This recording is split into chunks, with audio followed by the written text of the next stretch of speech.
Wishing you a very happy and a vibrant day. Myself, Sushmita, and today I'm going to take uh,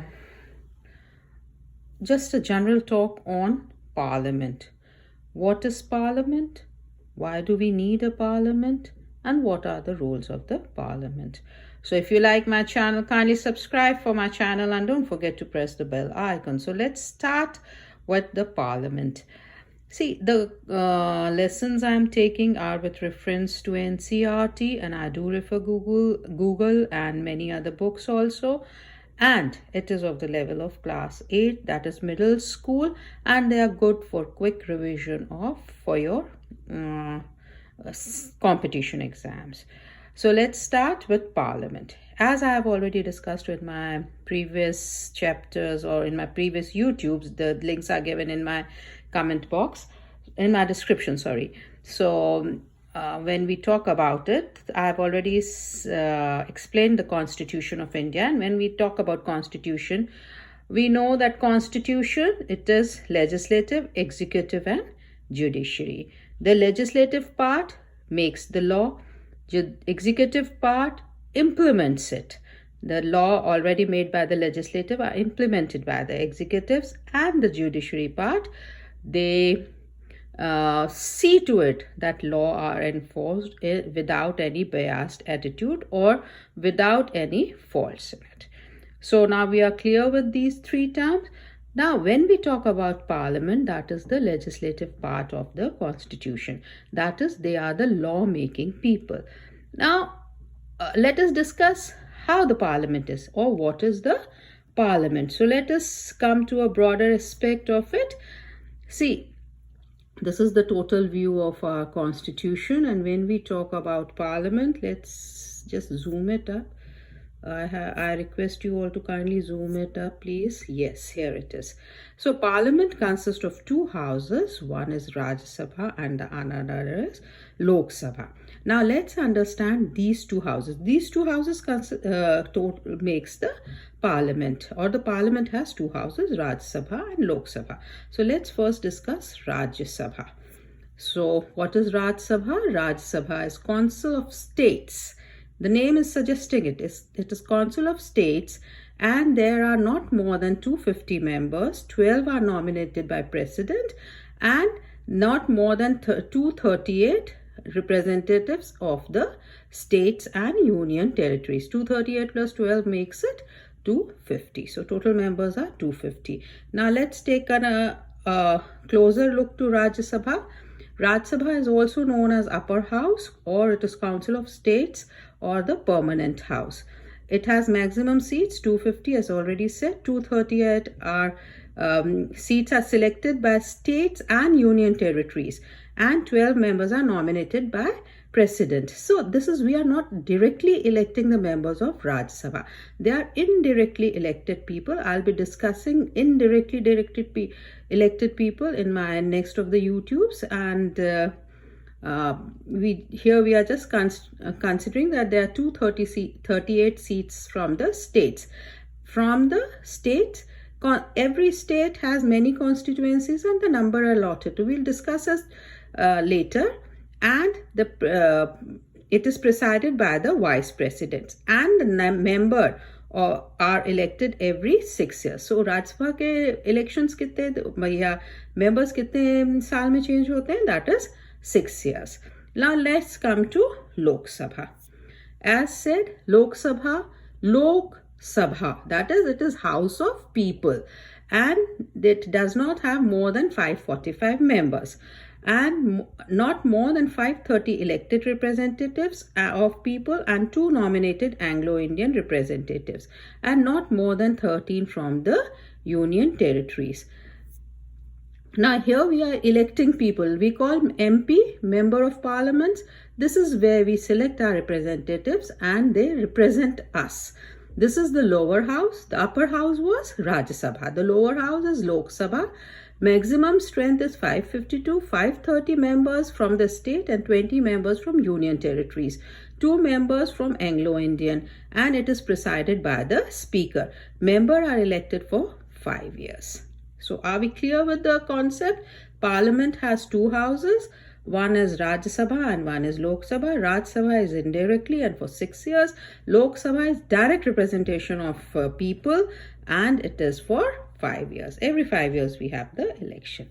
Now let's come to the question that why do we need parliament? See, we need a parliament because we have a people-centric government. और हमें parliament की ज़रूरत क्यों पड़ती है? Because since 1857, from 1857, the people of India are fighting for a permanent, they are fighting for the thing that there has to be representation of India where the decisions are being made for the countrymen, or there has to be a representative of a country when you are taking any decision for our country. Finally, it was in 1909 that few members of India, few Indian members were taken in the committee, but few of them, and that too, the head of the committees they were selecting, they were not the elected members. So in 1909, few of our members were taken where the decisions are being made for our country. मतलब हमारे लिए decisions बनते थे, but हमारे कोई वहाँ representative नहीं होता था. फिर in 1947, when we attained our freedom, this was accepted. That is, it was a very long struggle from 1857 to 1947 for 90 years. 90 साल इसके लिए लड़े हैं हम कि हमारी कंट्री में जो डिसीजन मेकिंग होगी उसमें हमारी जो जनता है यहाँ की, or the people of the Indian people, or their representative will be making the laws for the benefit of the country. So here we can say it is democratic or the people-centric government. So when the rules were made, वहाँ representatives हैं, और ये representatives किसके हैं? हमारे representatives हैं. They are representing people of India or people of the country. So this way we are having the people participation in decision making. They are making decision, or they are questioning, or they are seeing to it on our behalf. So the spirit of democracy is there. We elected them, and they represent us and make the decision. That is, indirectly we are participating in these decisions. Why we need them? They are our representative, role of people in it, their participation. Why should they decide? Because we are electing them, and we are putting them there on those seats to make the decisions on our behalf. That is, we can say it is people-centric government. And this way we are having elected members in the legislature. We call them MPs, and everybody knows in democracy people are supreme. Now we in India get ourselves on being democracy.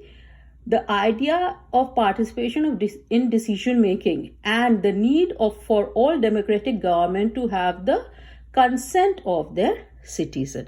Now what happens in these parliaments? We have a question hour where the MPs from different constituency, they come, they represent their constituencies, they represent the people of that area, and they scrutinize the government. What law you have made and what effect it is having on the people of their constituency. So the function, they make the law on behalf of the people for the good government of our society. Then they provide for all formation of government, provide a forum for people. Then they scrutinize the law. This is very important. And to scrutinize it, we have the opposition. Delegate some of the lawmaking with the help of the subordinates. Here again, we can have the main functions of parliament. I hope so. I don't know if the screen is clear or not. So we can just summarize it. That the main function is to select the to control, guide and inform the government, and then they select. Now we have to come to know how is the selection done. See, the majority, we have, as we have seen, that we have the seats, and the majority in those seats, they form the government. Now if by chance there is nobody has the majority, then what happens? Then few of the people with the like minds, they combine, they come together, they hold each other hands, and then they form coalition government. That is, few of the people with the same ideas, with the same frame network, what they are wanting to do for the country, they come together and they say, chalo, we will make the government. And if there is single-handed majority, then nothing like it, that people, the leader of that majority, he or she becomes the prime minister, and that party makes the government with the help of its ministers. And the ministers are allotted different areas, so that they take charge of different areas, so that they can look after each area for the welfare of the country. Now, Prime Minister of India is the leader of ruling party of the Lok Sabha. From the MPs which belong to her party or to their parties, the Prime Minister select ministers to work with him, and different departments are allotted to them, and then they make their surveys, and then they make their laws, and then these laws are executed by the executive committee, which comes to the next level. Now we can just have a quick revision of the things what we have done or we have learned till now.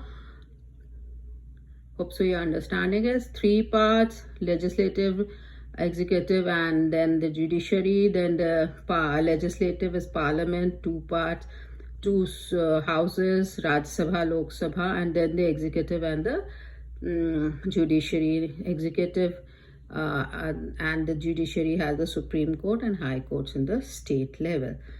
So are we clear till here? I hope so we are absolutely clear. Now usually people ask me, how is Prime Minister elected?